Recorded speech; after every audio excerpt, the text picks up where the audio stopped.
Sabe, geralmente quando a gente pensa em hipnose de palco, tem sempre aquela expectativa de algo puramente mágico, né? Uhum, total. Aquela coisa meio teatral. Exato, quase como um poder místico ali em ação, o cara com o relógio balançando de um lado para o outro, um estalar de dedos e tipo, de repente a pessoa esquece o próprio nome. Ou começa a imitar uma galinha no meio do palco. Pois é, visualmente é um espetáculo que parece quebrar todas as regras da realidade. Mas, para quem nos ouve e gosta de ir mais fundo, a gente sabe que tem muito mais rolando por trás disso. Com certeza. Existe uma atração inegável por essa ideia de, sabe, de controle absoluto. A sensação de que uma mente mais forte pode simplesmente engolir a outra, anular qualquer resquício de vontade própria de quem está ali na cadeira. Mas essa é uma visão bem superficial, né? Muito superficial. Porque se a gente presta atenção só no truque, no show, a gente perde a mecânica monumental que está acontecendo ali nos bastidores. E é justamente essa mecânica que a gente vai explorar no nosso mergulho de hoje. Eu estou muito animada para isso, porque nós vamos olhar para os cabos, para as engrenagens, para a verdadeira física por trás desse palco todo. É um tema fascinante. E qual vai ser a nossa base para hoje? Então, para guiar nossa análise, vamos usar o capítulo 13 do livro Mecanismos da Mediunidade. É uma obra de autoria espiritual de André Luiz, psicografada por Francisco Cândido Xavier e Valdo Vieira. Ah, excelente escolha. Sim, e o texto aborda o que ele chama de fenômeno hipnótico indiscriminado e também o hipnotismo vulgar. A nossa missão aqui é tirar a capa do mágico, sabe? Entender como as nossas mentes interagem de fato com sugestões externas, como uma verdadeira física do pensamento. E olha, o que essa obra faz com uma maestria incrível é dissecar o fenômeno tirando todo o misticismo da jogada. O autor convida a gente a entender a hipnose não como uma anomalia isolada no cérebro de quem está no palco. Mas como algo mais cotidiano. Exatamente. Como uma janela para o funcionamento contínuo da nossa própria consciência. A gente está lidando com emissões mentais, com física ondulatória aplicada à biologia e ao espírito. Caramba! E para começar a desempacotar isso tudo, o texto foca logo de cara na forma como a conexão inicial é estabelecida. E ele tira totalmente os holofotes do suposto poder do hipnotizador. O foco muda completamente. Sim, vamos pegar o caso do hipnotismo vulgar, aquele de espetáculo de auditório mesmo. O operador começa pedindo silêncio absoluto no ambiente, né? Uhum. Ele manda as pessoas fixarem o olhar num objeto ou num ponto específico e proíbe qualquer barulho, qualquer perturbação no salão. E esse ritual inicial, ele tá longe de ser só para criar um clima de tensão dramática, sabe? Na verdade, o operador está tentando estabelecer o que a engenharia chamaria de um circuito fechado. Um circuito fechado, como assim? Quando ele exige esse silêncio e foco visual, o objetivo principal é isolar o ambiente mental de interferências externas. As pessoas na plateia que conseguem entrar em sintonia com aquele tom de voz e com a indução, elas começam a absorver os agentes mentais do operador. Ah, entendi. Elas entram na mesma frequência. Isso. Elas se predispõem a executar ordens puramente porque o circuito mental foi fechado com exclusividade para aquela frequência específica. Nossa, isso já levanta uma lebre bem interessante. Porque se a gente está falando de frequências e circuitos, o texto traz um dado que desafia a nossa intuição espacial. A questão da distância, né? Exato. Ele afirma que as pessoas não precisam estar no mesmo ambiente físico para que essa conexão aconteça. A influência pode chegar à distância, através de rádio, de gravações ou de uma tela de televisão. E aqui, olha, eu vou fazer o papel de advogada do diabo. Manda ver. Como exatamente ocorre essa transmissão se a pessoa está na sala de casa e o hipnotizador num estúdio a quilômetros dali? A distância física não deveria quebrar ou, no mínimo, enfraquecer esse circuito? É uma ótima pergunta. Porque, pensando em tecnologia, é como ligar o modo de busca do Bluetooth, sabe? O simples ato de sentar, prestar atenção e se render à sugestão funciona como esse pareamento, não importando de onde o sinal vem. Então, a analogia do Bluetooth funciona até certo ponto para ilustrar essa busca por sinal. Mas a dinâmica mental é um pouco mais complexa. Um celular que recebe um arquivo via Bluetooth é totalmente passivo. Ele só aceita o arquivo e pronto. Exato. A mente humana não é assim. A distância espacial se torna irrelevante porque não estamos lidando com acústica tradicional, sabe? Estamos lidando com ondas mentais. A chave de ignição desse processo todo é a vontade. A vontade de quem está recebendo. Isso mesmo. Desde que o indivíduo em casa se renda profundamente à sugestão inicial, ou seja, ele decide focar, relaxar e aceitar a voz que sai da TV, ele próprio passa a emitir um certo tipo de onda mental que vai ao encontro da onda do operador. Ah, então a pessoa não está apenas sendo invadida por um sinal. Ela literalmente abre a porta do próprio sistema e começa a trabalhar junto com a transmissão. Esse é o ponto central. Ao abrir essa porta, a mente de quem recebe fica habilitada a plasmar. Plasmar, traduz isso para quem não está familiarizado com o termo. Claro, plasmar significa moldar, dar estrutura às chamadas formas pensamento que o hipnotizador está sugerindo. Na visão do André Luiz, o pensamento tem forma, peso e impacto na dimensão sutil. Uau! Então é algo quase tátil nessa outra dimensão. Exatamente. O que ocorre é uma perfeita conjugação de forças ondulatórias. A vontade do magnetizador emite o código, mas é a mente do espectador que, ao se apassivar, fabrica a realidade sugerida usando as próprias energias. Gente, é como se o hipnotizador enviasse apenas o código-fonte de um software através da TV, mas é o cérebro e a mente do espectador que precisam compilar e rodar aquele programa ilusório no próprio hardware. Perfeita analogia. É bem por aí. Só que isso nos empurra para um questionamento biológico e espiritual muito mais denso agora. Uma vez que esse circuito mental está estabelecido, tipo o Bluetooth pareou, o que de fato acontece dentro do corpo e da mente de quem está recebendo a sugestão? A obra descreve o que ela chama de diferentes graus de passividade, indicando que a reação não é uniforme para todo mundo. Sim, e a frequência mental de cada indivíduo dita o quão fundo ele vai mergulhar nesse estado, né? Induzidos pelo comando inicial, os hipnotizados produzem oscilações mentais com características muito particulares. Isso.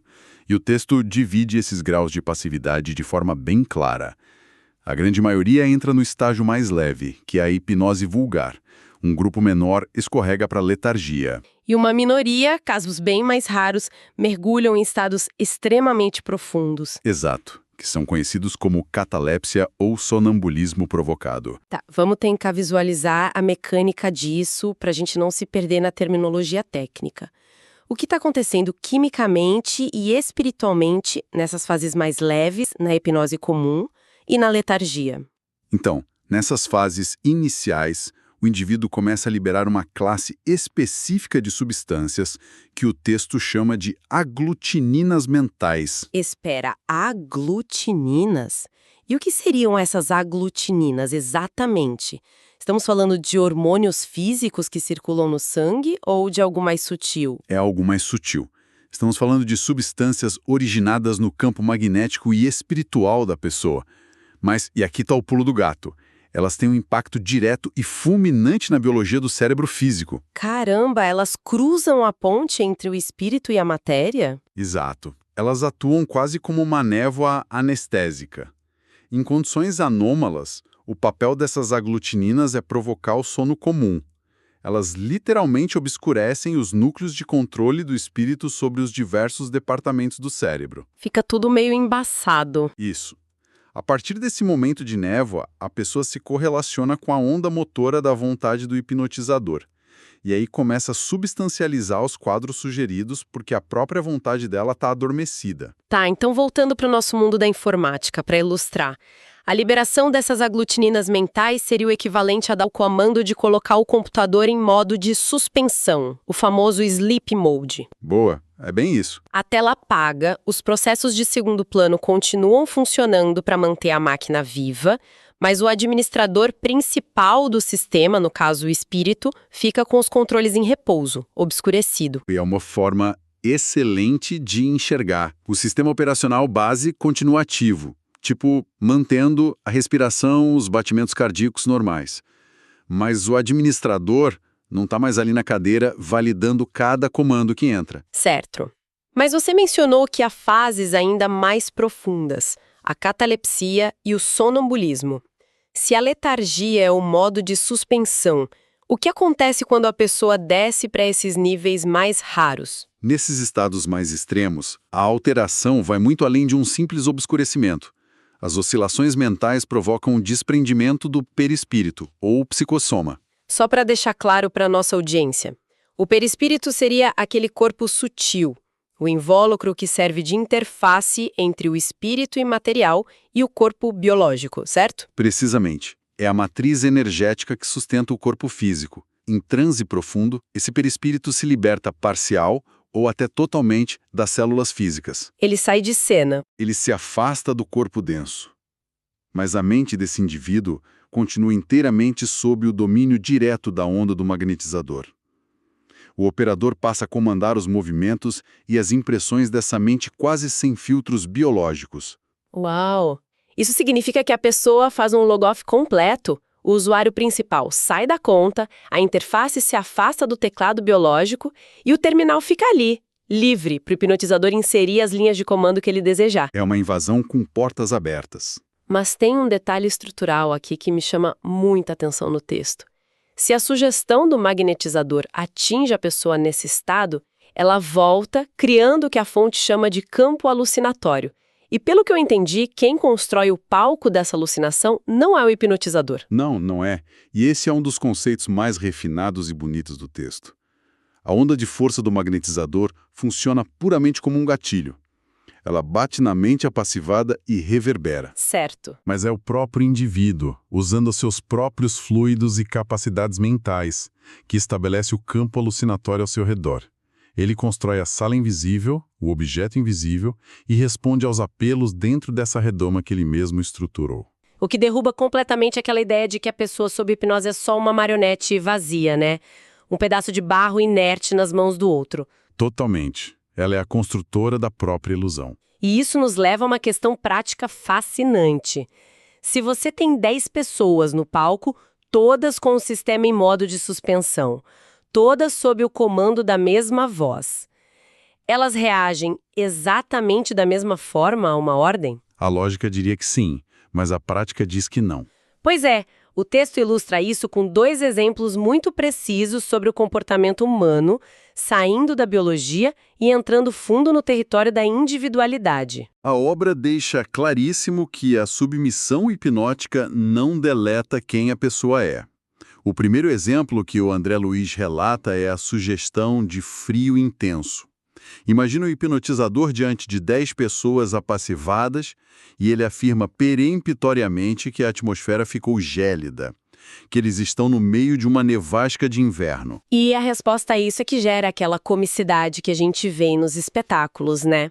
O operador lança uma ideia tipo o conceito universal do frio. A semente da ideia. Só que cada indivíduo processa esse dado através dos seus próprios reflexos e memórias. A fonte descreve de um jeito muito legal.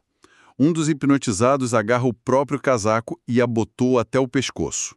O vizinho dele simplesmente se encolhe na cadeira, jogando a cabeça entre os ombros. Cada um reage de um jeito. O terceiro começa a pegar objetos imaginários no ar para tentar se cobrir. E outro apenas fica ali, tremendo descontroladamente, como se estivesse desamparado no vento. É como se o hipnotizador entregasse ingredientes idênticos para 10 cozinheiros diferentes. O prato final nunca vai ser o mesmo porque depende do repertório, da memória muscular e das experiências vividas por cada um. A mecânica é exata. O hipnotizador forneceu apenas o toque excitante, a faísca inicial. As mentes daquelas 10 pessoas captaram a onda do frio e responderam em sintonia. Responderam ao comando. Sim, porém, responderam segundo os reflexos peculiares a si mesmas. É o próprio sujeito que emprega suas energias mentais para criar a forma-pensamento do casaco pesado ou do cobertor imaginário. O fluxo de ilusão que alimenta o comportamento não brota do operador. Ele brota dos arquivos mentais de quem está vivenciando a cena. Sensacional. E olha, isso fica ainda mais gritante no segundo exemplo, que envolve habilidades técnicas. A famosa aula de violino. Ah, isso é ótimo. O hipnotizador sugere que eles estão com um violino nas mãos e precisam tocar. e imediatamente a galera plasma aquele violino imaginário. E o texto nota que a forma-pensamento que eles criam é extremamente realista na mente deles, né? Mas a execução da música denuncia quem eles realmente são fora daquele transe. Sem dúvida. O autor relata que, entre os hipnotizados, aqueles que têm afinidade ou algum conhecimento prévio de música assumem uma postura digna. Eles foram movimentos harmoniosos, com o porte de um concertista de verdade, mesmo que o instrumento seja invisível para a plateia. Faz todo sentido, a memória motora tá lá. Exato. Em contrapartida, os leigos, aqueles totalmente alheios à arte musical, exibirão gestos desconexos e rudes.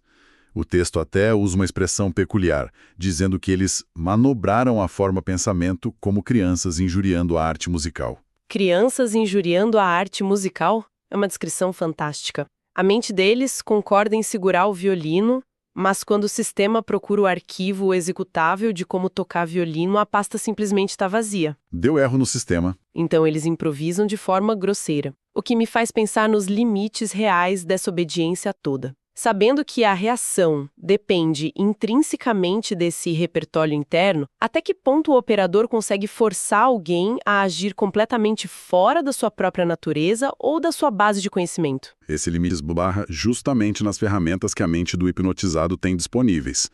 O texto explora isso falando sobre telementação e personificação. Só para a gente pontuar rapidinho, telementação seria a capacidade de projetar e transmitir conteúdos mentais específicos de uma mente para outra de forma intencional, correto? Exato.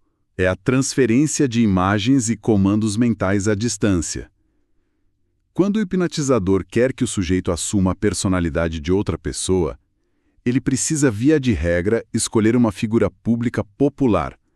Um cantor famoso, um escritor histórico, um maestro célebre, que esteja no âmbito de conhecimento geral. Claro, porque se a pessoa sabe quem é a figura, ela vai na sua própria biblioteca mental, pega os trejeitos, a energia daquele personagem e estampa isso no seu fluxo magnético. Ela cria a batuta imaginária do maestro porque já viu o maestro antes na vida. Perfeito. Mas se o operador tentar sugerir que a pessoa encarne a personalidade de um maestro de uma aldeia remota que ninguém conhece, ou de um escritor obscuro que só existe na cabeça do próprio hipnotizador, a ordem vai falhar redondamente. Não tem de onde puxar o arquivo. O passivo não consegue atender ao comando simplesmente por falta de recursos imaginativos. A mente dele não tem de onde tirar os tijolos para construir aquela personificação. E teria como contornar isso? Para que uma ordem tão alheia funcionasse, seriam necessários longos e exaustivos exercícios de telemitação especializada entre os dois, construindo essa ponte do zero. A mente humana não fabrica algo do mais absoluto nada sem um treinamento prévio de transmissão. Entendido. O limite da técnica esbarra no limite do repertório.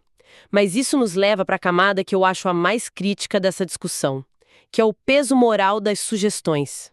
Esse é o grande ponto. A obra faz uma distinção muito clara entre tarefas simples e tarefas complexas.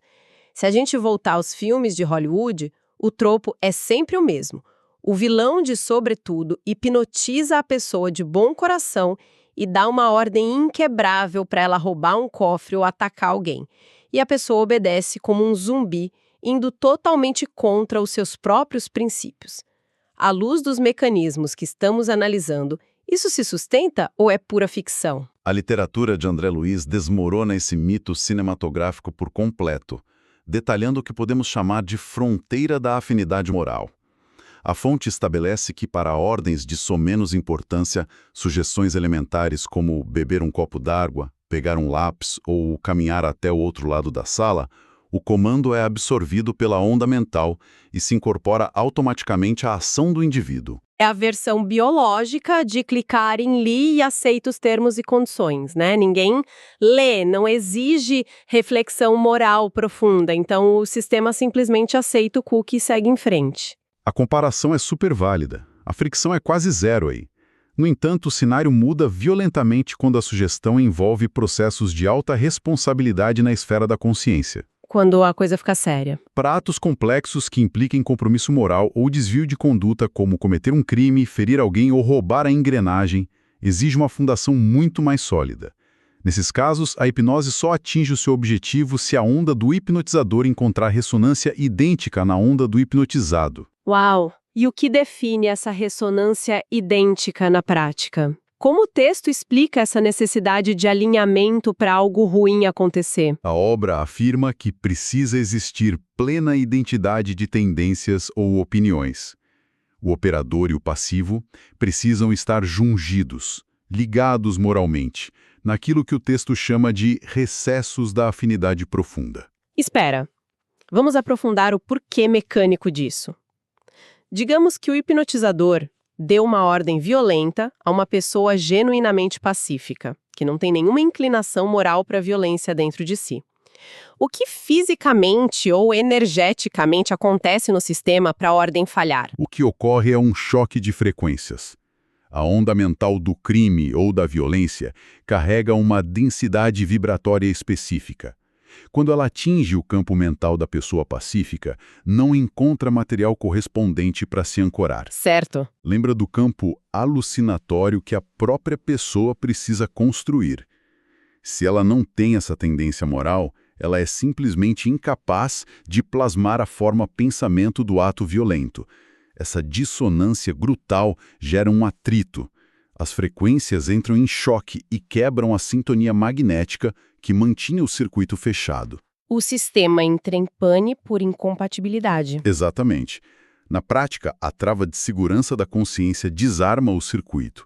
O desconforto energético é tão grande que rompe o sleep mode e a pessoa pode rejeitar a ordem, travar ou até mesmo despertar do transe hipnótico assustada porque a conexão não conseguiu se sustentar na ausência de afinidade moral profunda. Caramba! Não existe anulação do livre-arbítrio sem que já exista uma predisposição escondida para aquela atitude. Gente, essa é uma estrutura de segurança arquitetônica deslumbrante.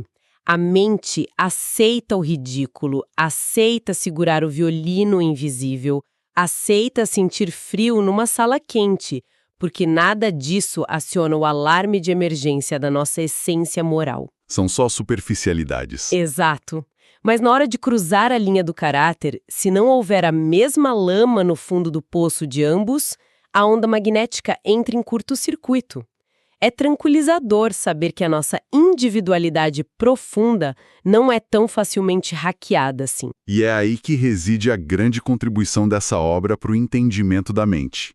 Ela retira a hipnose do palco das aberrações e a coloca no campo das leis naturais. Vimos que não há força unilateral. A vontade de quem comanda exige a colaboração e a substancialização de quem obedece. É um trabalho em equipe, no fim das contas. Sempre. Desde a névoa das aglutininas obscurecendo os centros de controle, passando pelo afastamento do perispírito, até chegarmos nessa barreira final intransponível que é o estofo moral do espírito. O alicerce ético permanece intacto e define até onde a influência externa pode ir. É um mapeamento completo. A gente olhou para essas engrenagens e descobriu que o nosso terminal mental processa, plasma e, o mais importante de tudo, recusa comandos incompatíveis com a sua programação moral de base. Uma defesa perfeita. Mas, sabe, a exploração desse texto nos deixa com uma última pulga atrás da orelha. Porque a fonte deixou muito claro que a distância não é um obstáculo para a emissão de ideias, tipo, desde que haja a nossa vontade, a nossa atenção silenciada, para fechar o circuito. A gente aprendeu que isso funciona através de rádios, telas e aparelhos de transmissão. Sim, o mecanismo não depende de estarmos na mesma sala. Então, se a verdadeira base da hipnose é essa rendição pacífica, prestando atenção em uma frequência, até começarmos a plasmar o que nos é sugerido, fica uma reflexão inevitável para o nosso dia a dia para quem nos ouve levar para casa. Com certeza. Longe dos relógios balançando e dos palcos de teatro, quantas vezes por dia nós entramos voluntariamente nesses pequenos graus de passividade em frente a uma tela luminosa? Quantas vezes a gente afrouxa a nossa guarda mental e permite que o nosso circuito seja fechado por algoritmos, por noticiários que geram pânico ou pelas rolagens infinitas de vídeos? É assustador pensar por esse lado. Pois é, absorvemos comandos de consumo, de raiva e de comportamento sem perceber o choque de frequências. E muitas vezes passamos a acreditar genuinamente que essas ideias, tipo, são nossas. O verdadeiro espetáculo de ilusionismo talvez não exija um auditório lotado, sabe? Ele pode estar na palma da nossa mão. Exatamente. Ele pode estar acontecendo a cada instante, operando em silêncio absoluto, diretamente das telas que carregamos nos nossos bolsos. Bom, com essa a gente encerra a nossa análise profunda de hoje. Até a próxima!